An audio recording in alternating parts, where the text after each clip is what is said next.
malaria. That was not there in Goa. HIV. You have people from Jharkhand, even from Nepal and all these girls and all this prostitution that goes on, like how she said.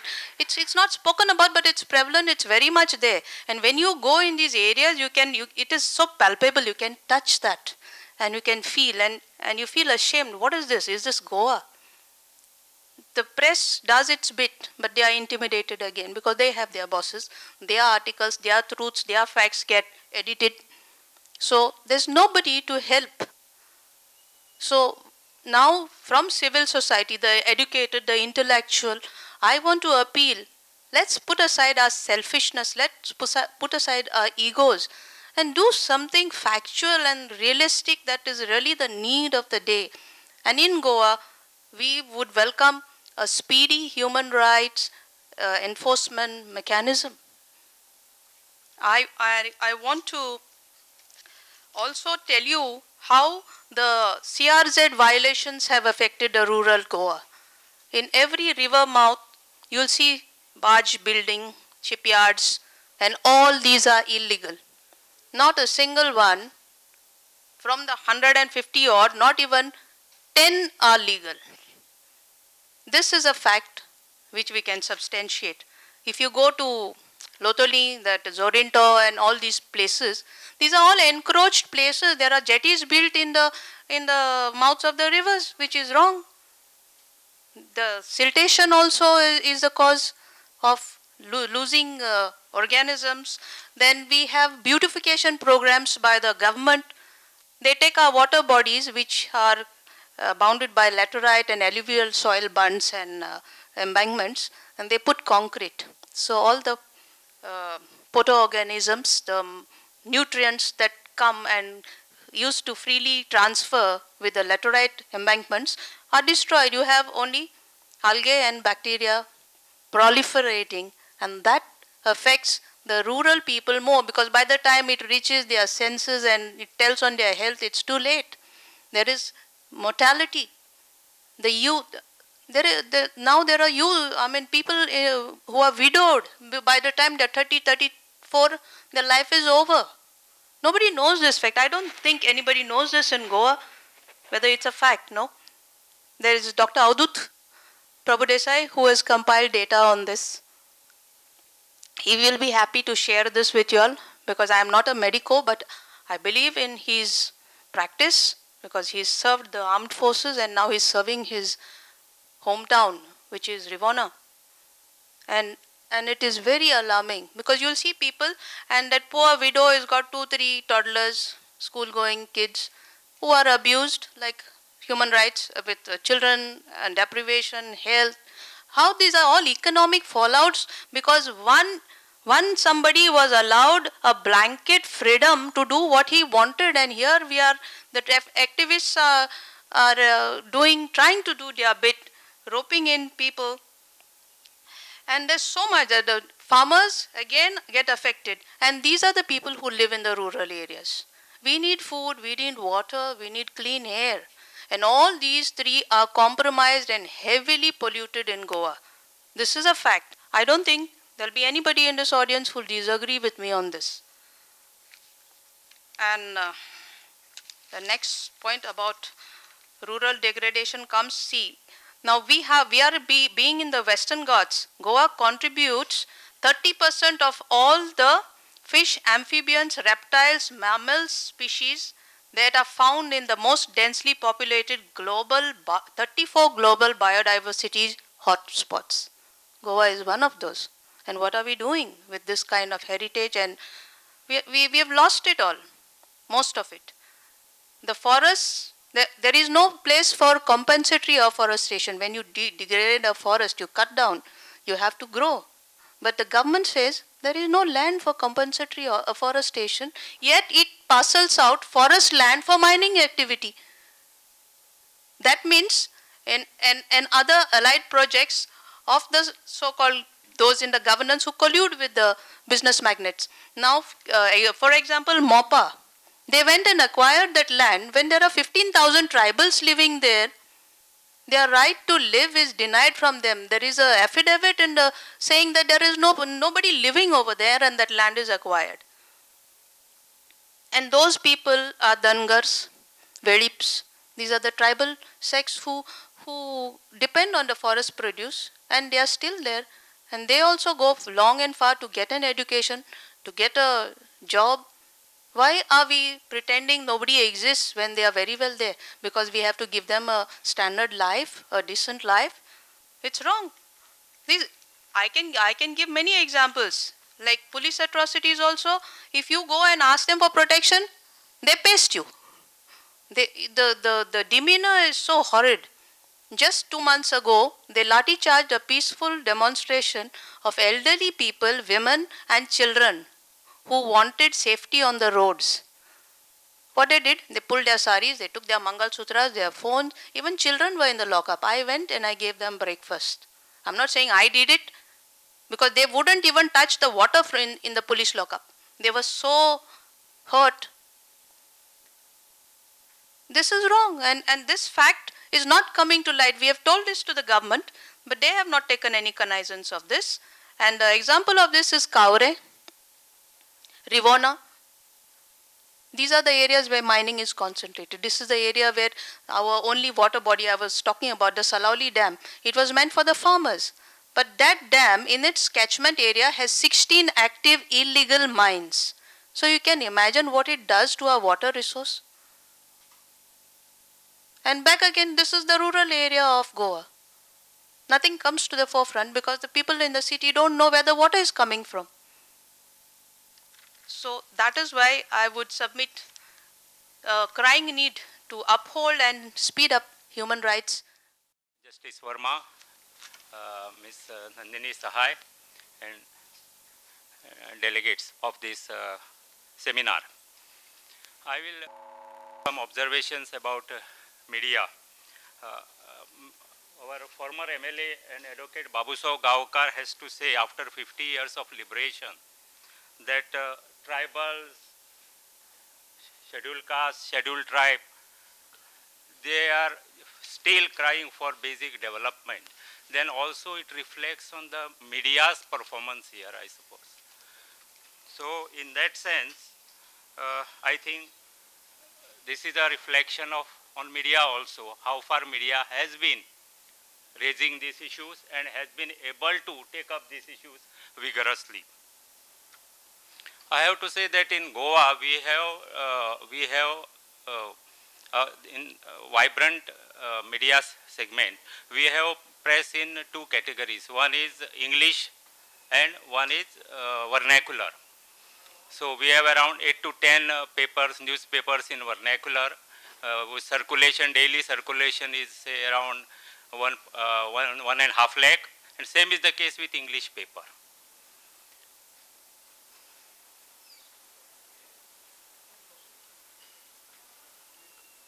But till recently, sir, media scene in Goa was dominated by mine owners. So most of the newspapers were owned by them. Now also a few of them are owned. And electronic media also, some of the electronic channels are owned. So in that sense, what happens is any of the violations in the mining segment, for some years back, it was almost a kind of ban, which there is seen a slight improvement as the media ownership has diversified. But still, we have a situation whenever there are major violations, even there are deaths in the mining and all, we see newspapers carrying them without naming the companies. This kind of situation still persists. Then I'll come to media. When we talk of media, and as Mr. Babusao Gaokar has raised the issue, I feel that the composition of the media people working in the media needs to be assessed, because here there is no deliberate attempt to see that marginalized sections of communities take up media jobs. I think this area needs to be looked into, because whenever the issues of atrocities against these marginalized sections and all come up, I feel that more and more educated people from these communities any of these communities should, special efforts should be made to see that these people join the media so that they get a sense of this, and it also will reflect in the coverage of from the media side. Again, another thing which I find missing is sensitization needs to be a continuous process as far as media is concerned, especially on human rights issues, issues of the deprived people, women's issues also. Some of these NGOs will agree with me that there needs to be a sensitization and process of media training which is not taking place here. So this is one aspect I feel if media's role in human rights area has to improve, this should be a continuous process and media has to take interest in this, which is not taken. Now the main issue here is that media's priorities are changing. So what is happening is media content, which should have been people oriented, is now, as you know, is fast substituted by revenue oriented this. So naturally all these priorities are not people focused. So there is a deliberate devaluation of editor's authority and consequently the editorial content. So page 3, entertainment, everything is coming in newspapers, and Goa is not any exception to this. Earlier it was a different story, now this is becoming a pattern. And as such, the fast people find that people-oriented content is getting more and more sidelined. Here only good thing is that because of the rising competition, if we still find that people's content continues to be there, it is more out of competition and less out of their concern for issues. Let me say it. Today, one good advantage, earlier there were situations where you have one dominant paper in English. So what that paper says is news. If that paper says that there was no lathi charge, that means there was no lathi charge, whether people are injured or not in a morcha. Today that situation is not there. If one paper says no lathi charge, there are two other papers who will say people were injured, whether officially magistrate ordered a lathi charge or not. So this competition has brought this. That is why people are at least getting their issues reflected in the media, not from media's concern, but from media's concern of getting numbers. Because media today, corporatization has brought that media today recognizes numbers, and for electronic it is eyeballs. Because more the numbers, more the advertisement, more the corporate revenue generation. But this is one of the side effects, and it is advantage that issues get into the media because of this. Now this corporatization is causing these problems.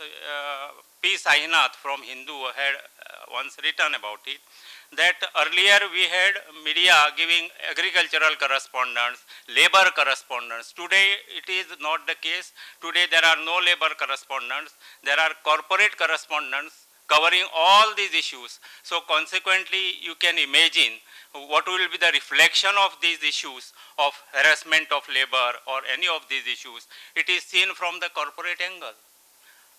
So exit policy becomes your priority. So media also toes same line. So where the labor stands, where the issues and concerns of labor will stand, where the issues and concerns of what Zarina has raised. Because again, Goa, now image of Goa as a glitz and glamour and whatnot. Who has created this image? It is the media which has created. In this country also, basically the problem is while after Goa's liberation, Goa was sold or promoted as a tourism paradise. And because of that, this image has been created. And if Mr. Babuso Gaokar and others today find that their issues are not getting reflected, you will never see anything of this sort in national media. Very exception would be there. But Goa means anything about tourism, anything to sell, anything glamorized, that you will see in national media or international media, and hardly anything about the basic issues like issues of these scheduled tribes and scheduled castes. These are not reflecting because of this wrong perception created and perpetuated for selling Goa on the wrong days. Then another issue, sir, I will bring to your notice is within the media structure, media is emerging as the biggest violator of human rights. In the sense that now we are getting, you must be reading these days. There are how much attempts are being made, how much of distorted articles are coming to this abandon the wage board. The problem is wage board is not only about salaries, giving fancy salaries to journalists. Wage board is a regulation of the working conditions of journalists. Now what we find is there are, I will not name any papers, but there are some papers in this country, let us say big corporate papers, which are offering fancy packages to journalists. Yes, they may be more than the wage board also. But we have to see that it is a huge media, this segment, especially like even in Goa. I was the president of Goa Union of Journalists till recently. And I can tell you that in many of the newspapers, there are journalists who are exploited. In Goa, you can imagine where the standard of living is so high and costly, you will still find at the lower segment in media here, there are journalists and especially girl journalists who are paid 6,000, 7,000 per month. This is the situation. So where you counter and where you challenge these things, if you abandon regulation in the name of wage board, this is the issue. So this aspect also needs to be understood.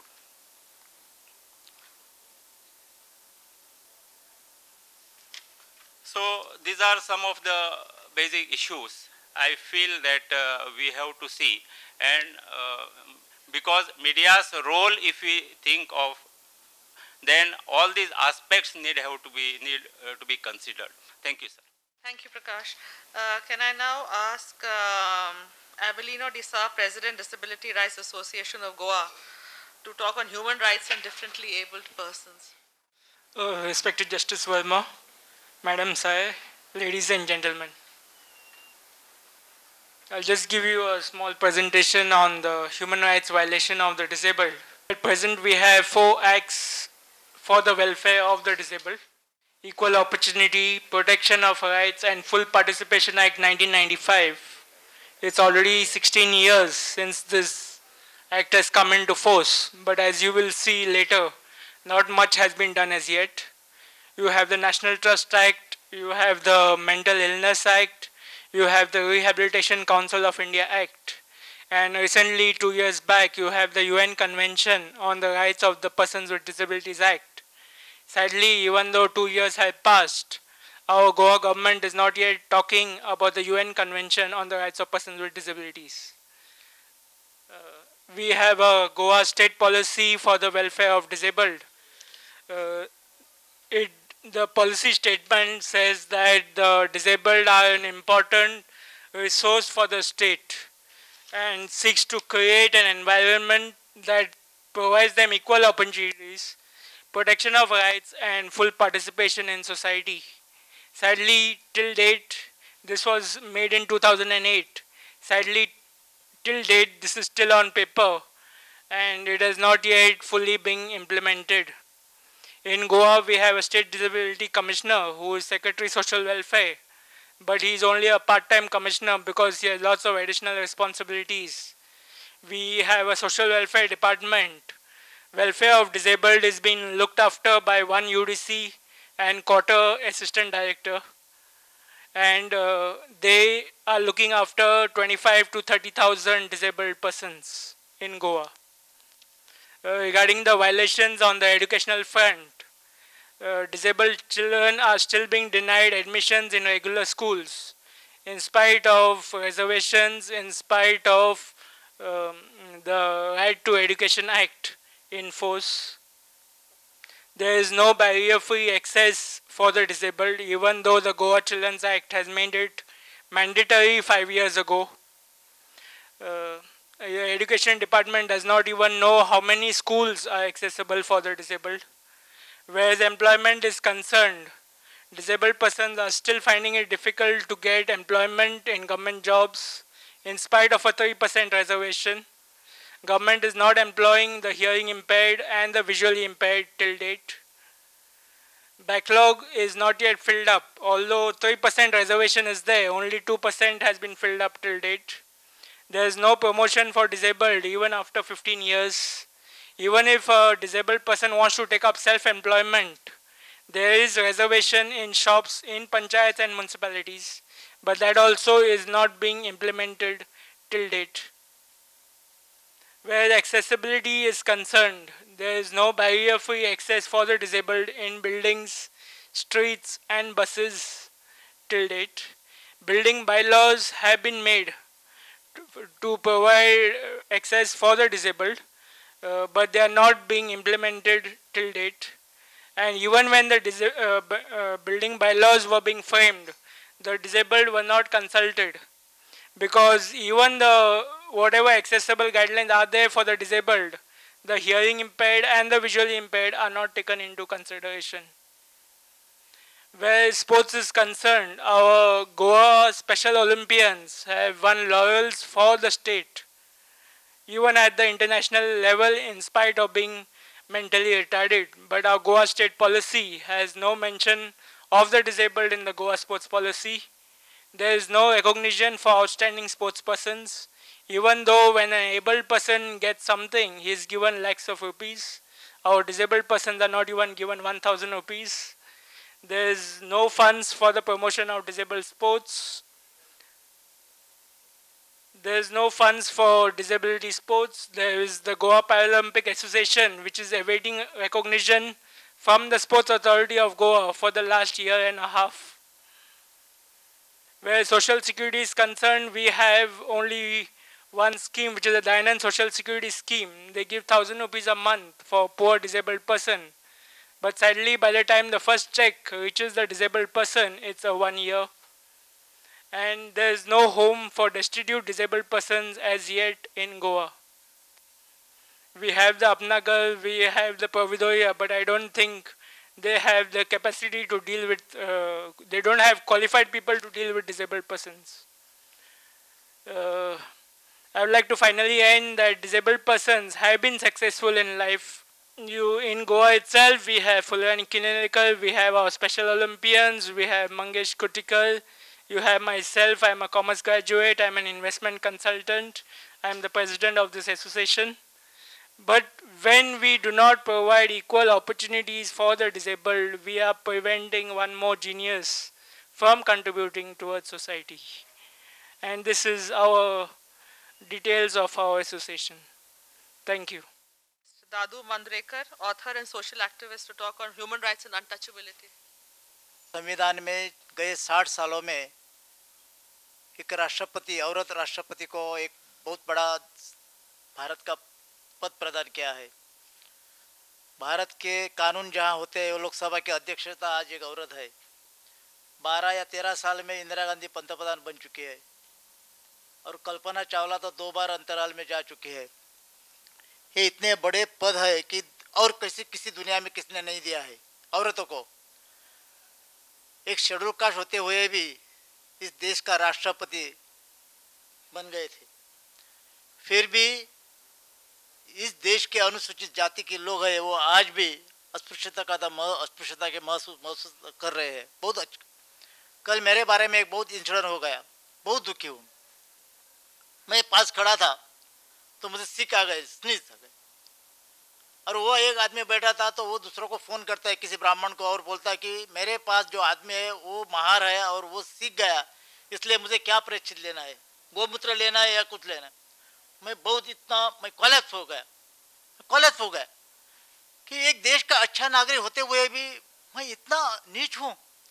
मैं आज कौन नहीं हूँ, मैं पत्रकार हूँ, photographer हूँ, साहित्य हूँ, कलाकार हूँ, बहुत कुछ हूँ, 8 गुणों से भी ज़्यादा हूँ। फिर भी एक आदमी जिसकी हैसियत कुछ नहीं है वो आदमी मुझे नीचे गिनता है। बाबा साहब का परसों एक मैं किताब पढ़ रहा था, अम्बेडकर का। एक बाबा साहब ने एक किताब लिखा था, what Congress and Gandhi have done for the untouchables. तो ये किताब पढ़ के कांग्रेस वालों को बहुत बुरा लगा ये जब बाबा साहब ने सुना तो कि अगर मैंने एक बात ऐसी एक किताब पढ़ा तो कांग्रेस को बुरा लगा, लेकिन हजारों साल से अछूत आदमी यहाँ को जीना नहीं है, उनको देश में रहना नहीं, उनको कपड़े नहीं पहनना, खाना नहीं, रहना नहीं, पानी नहीं, कुछ नहीं, तो वो कैसे जी सकते थे? कैसे जिया उन्होंने 3000 साल में? मैं आज सभी आप लोगों से भी यही एक रहा है कि आज भी इस देश में ऐसे ही सारे लोग हैं, क्या हमारी कोई जिम्मेदारी नहीं है उसके प्रति? हमारा ह्यूमैनिटेरियन ग्राउंड क्या है, मानवीयता क्या है? हमारे पास कानून है, कानून के सारे प्रोविजन भी है, प्रावधान भी है, फिर भी जो प्रावधान इंप्लीमेंट करने वाले सारे के सारे लोग जो है वो कास्ट बेसिस आदमी है। अगर जब तक कानून का या कॉन्स्टिट्यूशन का ये जो उनके हृदय में नहीं जाता तब तक ये कभी नहीं होगा। मेरा एक एक अनुभव बता के मैं जा रहा हूँ। मैं सरकारी नौकर 25 साल में रहा, मुझे ट्रांसफर कर दी एक खेड़े गांव में, मैं वो नाम नहीं लूंगा क्योंकि वहां के सरपंच आएंगे और हम कास्ट नहीं मानते ऐसे बोलेंगे, मुझे तुरंग में डालेंगे। जब मैं वहां गया तो मुझे किसी भी कास्ट हिंदू ने रहने के लिए जगह नहीं दी। मैं आज भी शराब की बूंद को भी नहीं स्पर्श किया है। मैं इतना बड़ा अच्छा आदमी हूँ, मेरी पत्नी सुंदर है, मेरा बच्चा है, मैं कुछ गा ना सकता हूँ, कविता करता हूँ, सब। जिस घर में अगर जाता मैं तो उसके बच्चों को मैं अच्छा कर देता, अच्छा नागरिक बना देता, फिर भी किसी भी हिंदू ने मुझे रहने के लिए जगह नहीं दी। बाद में एक आदमी ने 8 दिन के बाद एक मुस्लिम समाज ने बोला कि मेरा घर है, पुराना घर है, आप चाहे तो यहाँ रह सकते हो। जगह मिल गई, मैं रह गया और वहां काम भी करता रहा, लेकिन उसी गांव में मुझे हद पार की शिक्षा दी। एक देश का अच्छा नागरिक इस देश में नहीं रह सकता सर, नहीं रह सकता। आज मैं रह सकता, मैं रोता हूँ, बाबा साहब रो पड़े, मैं भी रोता हूँ। गुनाह क्या है इस देश में जन्म लेना? मैं और दूसरी जगह मेरी बदली कर दी। और ये बात है करीबन जहाँ लातूर का भूकंप हो गया था तब की बात है। तो मैं मुझे जगह गांव में कहीं रगड़ नहीं दिया, तो मैं वो शेड्यूल कास्ट बस्ती में एक कमरा मुझे मिला, तो वहां मैं रहता था और शाम को बच्चों के लेके मैं उनको सिखाता था, कुछ पढ़ाता था, कुछ काम उपक्रम करता था, जो कि वो अच्छा आदमी बने। एक दिन मैं घर आया छुट्टी के दिन पे, तो भूकंप उधर मतलब भूकंप सारी जगह हो गए। तो उनके गांव में, उनके घर में जो नल था बस्ती पे, वो नल टूट गए, लाइट ही गई थी, तो नल बंद हो गए। तो तभी उन्होंने सोचा कि माँ पानी कहाँ से ला लेंगे, उसी तब तक वो पानी नाले का लाते थे, नाले का पीते थे। तब उन्होंने सोचा कि चलो सार्वजनिक भी रहे तो वहां से हम कुआं के उस कुआं से हम पानी ले लेंगे। तो मुझे भी पता नहीं था कि मेरा गांव वहां से 60 किलोमीटर दूर। तो जब उन्होंने कुआं के सार्वजनिक कुएं का पानी लिया तो गांव पूरे की पूरा तरफ गांव रेग हो गया, और उनके मानने के लिए, उनके करने के लिए। और ये कैसे किया? आज तक उन्होंने ऐसी हिम्मत क्यों नहीं की? डेफिनेटली ये दादू ने उनको बताया है। तो दादू को मारने के लिए सारा गांव इकट्ठा हो गया। और मुझे किसी ने बताया कि तुम गांव में मत आओ, तो मैंने बोला क्यों नहीं आऊंगा, तो ऐसा हो गया। तो मैं बोला मैं आऊंगा, तो मैं आ गया। तो सारे देखो कि रास्ते की लाइन लगी थी कि दादू कब आता है तो उसको हम पिटाई कब करते। तो मैं गया, निर्भीड़ से गया, मैं ऑफिस में जा बैठा तो कुछ लोग मुझे मिलने आए और उन्होंने मुझे बाहर बुलाया। तो मैंने बोला मैं बाहर नहीं आऊंगा, तुम 4 लोग हो, आपको कुछ बातचीत करना है, चर्चा करना है, तो 4 लोग अंदर आओ। तो 4 लोग आया और बोला उन्होंने कि तुम लोगों को, आपने उन लोगों को पानी भरने के लिए क्यों कहा हमारे कुएं पर? मैंने बोला कि मैंने नहीं बुलाया उनको, अगर मैं वही होता तो मैं जरूर वहां से ही पानी भरवाने के लिए बोलता, लेकिन मैंने वो बोला नहीं। तो पानी कैसे भर दिया? तो मैंने बोला कि पानी भरा तो क्या हुआ, नहीं वो शेड्यूल कास्ट है, वो पानी नहीं भर सकते हमारे कुएं पर, ऐसा हो गया। मैंने बोला आप कितने अच्छे लोग हैं, आप कितने शुद्ध है, आप अगर शुद्ध है तो हार को क्या बोलते हैं हम? हार नॉट हार, तो स्नेक, हाँ अजगर। तो अजगर मार के उसकी छाल निकाल के उन्होंने वो पानी में फेंका था, मुझे मालूम था वो। मैंने बोला अगर आप इतने अच्छे आदमी हो तो अजगर को इसको मार कर आपने पैंथर क्या बोलते हैं उसको, तो उसको पानी में क्यों फेंका? तो आप कितने गंदे आदमी हैं, और आप उनको गंदे बोलते हैं। आपके कुएं में मैं देखा तो आपके कुएं में मेंढक मरे हुए थे, चप्पल पड़े हुए थे और कुछ पड़े हुए थे, तो आप कैसे शुद्ध है? तो उसको कैसे अशुद्ध बोलते हैं? नहीं वो मांस खाते हैं, ये कहते हैं। तो फिर आपने उनको रहने के लिए जगह नहीं दिया, काम करने के लिए जगह, तो मांस नहीं खाते थे और क्या खाते हो? दगड़ खाते। तो ये बातें ऐसी होती है। एक दिन हम कुछ लोगों ने हमारे धर्मांतर किया और बुद्धिस्ट बन गए। तो जब जिस गांव में वो ज्यादा लोग बन गए थे उनका गांव पत्थर से ये कर दिया। तो ये सारे ऐसी बातें होती ही रहती है। तो ऐसा नहीं है कि हमारा गांव गोवा तो बहुत अच्छा है और बाकी के लोग हैं कि गोवा तो बहुत, मतलब मुझे ये कहना का था कि गोवा तो प्रोग्रेसिव है, गोवा में कुछ लिविंग स्टैंडर्ड भी शेड्यूल कास्ट का अच्छा है कंपेरेटिवली, कंपेरेटिवली की अदर स्टेट जो है उससे ज़्यादा अच्छा है। लेकिन अगर यहाँ का अगर उच्चतम समाज लिया तो भी उनकी स्थिति निचली है। इसलिए निचली स्थिति के लिए गोवा सरकार ने एक बहुत बड़ी बात गलत की है, वो मैं बताता हूँ। गोवा स्वतंत्र 1961 में हुआ सर, और उस 1960 के बाद में यहाँ कुछ कॉन्स्टिट्यूशन के जरिए कुछ प्रोविजन होने चाहिए थे शेड्यूल कास्ट के लिए, तो 1960 तक हो गए। और तभी ये केंद्र शासित होने के बावजूद केंद्र शासित में 15% रिजर्वेशन शेड्यूल कास्ट को था, तो यहाँ भी वो लागू हो गया था। और 1991 तक वो शेड्यूल कास्ट 15% रिजर्वेशन था, लेकिन तब तक कोई एजुकेशन ही नहीं था हमारे पास। और तब के जो बच्चे चाहिए कि स्कूल के लिए या कोई प्रोफेशनल कॉलेज के लिए जैसे एजुकेशन चाहिए था वैसा एजुकेशन नहीं था। तो ये शेड्यूल, ये 15% रिजर्वेशन पूरे वो डी रिजर्व करते थे और बाकी लोगों को देते, उच्च वर्णीय को। तब तक उच्च वर्णीय का, हायर कास्ट का कोई शिकायत नहीं थी, कोई कंप्लेंट नहीं थी। लेकिन 91 में जब सारे के सारे पोस्ट शेड्यूल कास्ट लोगों के बच्चों ने एक्वायर कर दिया, तब शेड्यूल अपर कास्ट जागे हो गए और उन्होंने कोर्ट में ये दाखिल किया, अपील दाखिल किया कि सरकार का, सुप्रीम कोर्ट का ऐसा आदेश कि जहां जितनी लोक संख्या हो उतनी यहाँ रिजर्वेशन मिलना चाहिए। तो वो सरकार ने हमारी बाजू या हमारा जो ये था तो उसी योग्य तरह से प्लेस करना चाहिए था, वो नहीं किया।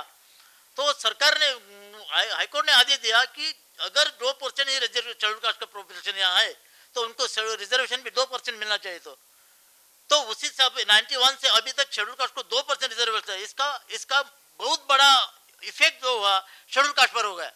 यहाँ तीन ग्रुप शेड्यूल कास्ट के है, चमार, महार और बंगी। चौथा कोई आदमी नहीं है, उसको जिसको अनटचेबल बोलते हैं। उनकी पॉपुलेशन टोटल साधारण 35,000 से 40,000 तक अभी है, लेकिन वो 2% मिलने के बावजूद उन्होंने आज अभी इंजीनियर बन गए, डॉक्टर बन गए, अनेक लोग अच्छे आदमी बने, लेकिन 2% होने के बावजूद उनको कोई रिजर्वेशन का फायदा ही नहीं मिल रहा है। ये सरकार ये ऐसी भी बातें करती है। सरकार ने कोर्ट में अपनी बाजू, ये इनकी बाजू अच्छी तरह ये करनी चाहिए, माननी चाहिए, प्लेस करनी चाहिए, वो नहीं की। तो ऐसे ये शेड्यूल कास्ट के मामले है और ऐसा शेड्यूल कास्ट ये भी है। तो मेरा ये है सर कि अगर ह्यूमन राइट्स है तो ह्यूमन राइट्स ने ऐसे हमारे स्थिति पर ये ज़्यादा ध्यान देना चाहिए और ये जो छोटे छोटे मामले हैं ये मामले से हमको निपटाना चाहिए, ये मेरी रिक्वेस्ट है। अगर आप कुछ ध्यान देना चाहते हैं तो ज़रूर हमारे यहाँ ये ध्यान दीजिए। नमस्ते। Now last speaker for today, and then after that we'll have the question answer and his talk. Advocate Albertina Almeida. She's a lawyer and she'll tell us about the challenges before the Goa State Human Rights Commission. It's an irony, but the State Human Rights Commission, which is supposed to have been set up, the announcement was made on Goa Liberation Day, that is 19th December. The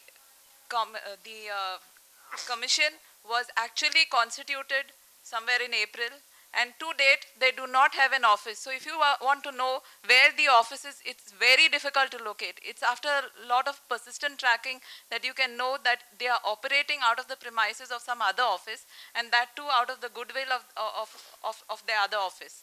So Goa basically has a history of very sophisticated cover to human rights violations. In the name of tourism, they try to push to promote, in the name of promoting tourism, various human rights violations are pushed under the carpet. There is a absolute denial. Only now, as Dr. Nishta Desai pointed out, there is some kind of acknowledgement of child abuse. Even that was not being acknowledged. Every case that came up was being seen as an aberration. So, for instance, whenever they try to say that women's rights, there's no problem about women's rights in Goa. Women are much more liberated and have much more freedom in Goa. But that is not the truth. Like somebody said, human rights violations are violations from the womb to the tomb. So let us talk about the womb. Let us look at the sex ratio in Goa. The sex ratio in Goa, and as far as the 0 to 6 age group, as per 2011 census, earlier it was, in 2001 census, it was 938 females for 1,000 males. As per the 2011 census, it has declined to a further 920 females to 1,000 males. And clearly, this is in the 0 to 6 age group, so they cannot say women are migrating or there are migrants from somewhere coming, because this is the 0 to 6 age group. So clearly, there is a very clear pointer that there are prenatal sex determination and sex selection techniques in operation in Goa. So this is as far as the womb. As I said, there's a much more sophistication. So you won't have what we hear of maybe in Tamil Nadu or somewhere of children being fed gooseberries to and killed, girl children being fed. But you have this more sophisticated venue where things happen very subtly and quietly. I will talk of the other extreme about the tomb. You have different ways in which people are being denied either burial grounds or access to burial grounds. The Muslim community, which is the minority community in Goa, today finds it very difficult to find a burial space for its people. People have to be churned out from the burial space in a couple of months because the corpses have to be churned out, and there's such disrespect because there is no place for the burial of this community. At another level, there's a differentiation happening, that is certain burial grounds, for example, the Hindu burial grounds, certain communities are not allowed access to the burial ground. So at that level, there's a discrimination happening. And still another level of denial of burial grounds happens where, because of development related projects, they do not see, because in its desire to perpetuate a certain model of development that is not people-centered, they do not see what utility that land is put to. So as a result, land which has been used for burial grounds is acquired, or the utility of the land for burial ground is disregarded in these development projects.